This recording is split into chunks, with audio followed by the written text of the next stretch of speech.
Hello, fellow preppers. 'Tis I, the Rumpled One. Do the math.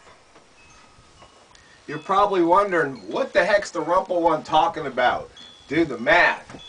He must be getting his prepping and trading videos mixed up. No, I'm not. Do the math. Why are you preparing? Why are you prepping?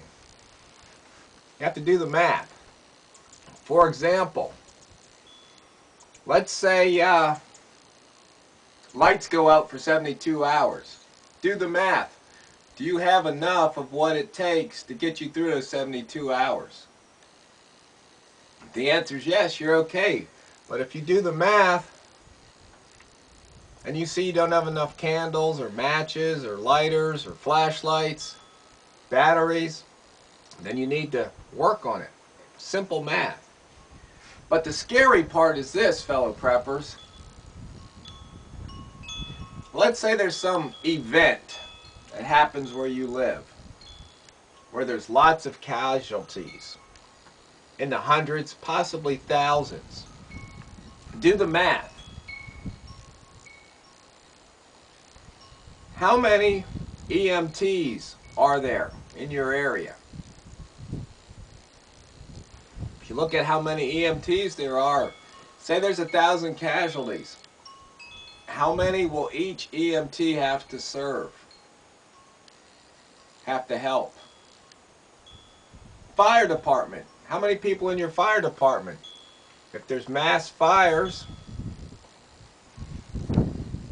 what's the chance that they'll be, and your house catches on fire, what's the chance somebody's going to come to put the fire out at your house when there's other houses on fire? Do the math. Doctors, hospital beds.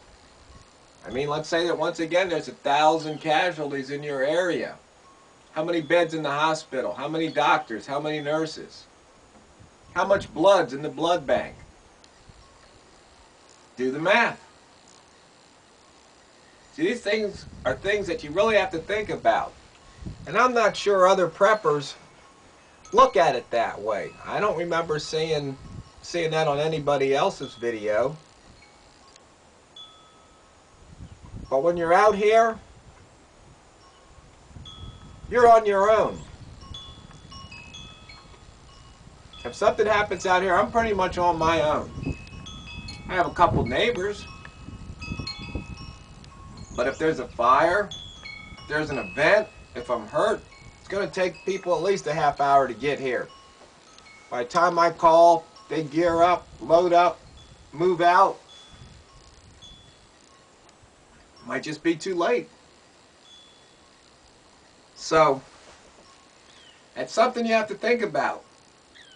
Just do the math on everything. Gasoline. What if there's a disruption in the supply chain? How long is it going to take to restore it? How much reserve? Do the math.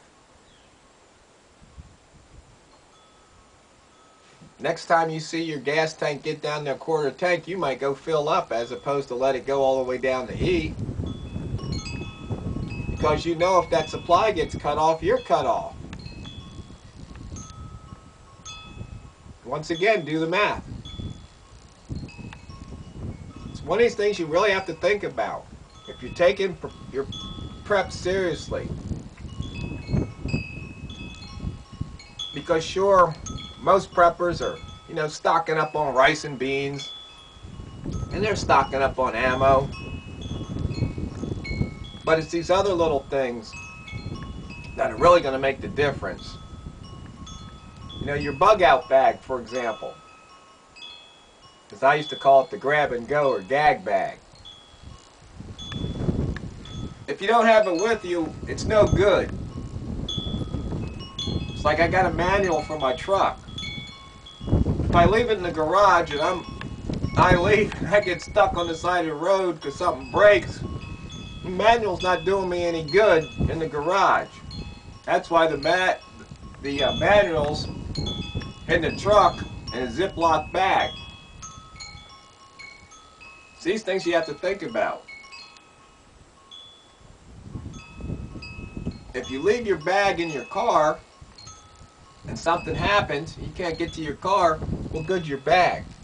Now you might say, hey, you're taking it to the extreme, but there's this thing called, what is it, Murphy's Law?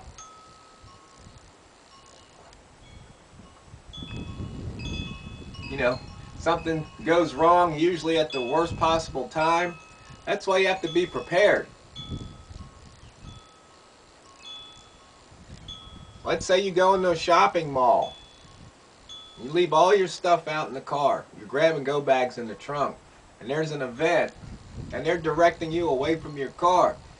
And you say, I got to go to my car. They go, no, you can't go this way.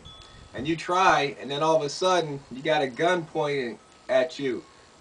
They're telling you to turn around, back up, and go that way. You're stuck.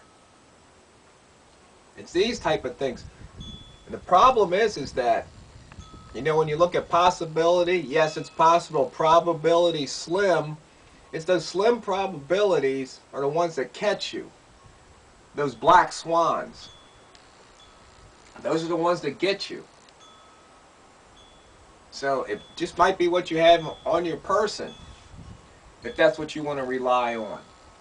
And of course, being a prepper, you want to rely on what's up here. Rely on yourself more than the gear.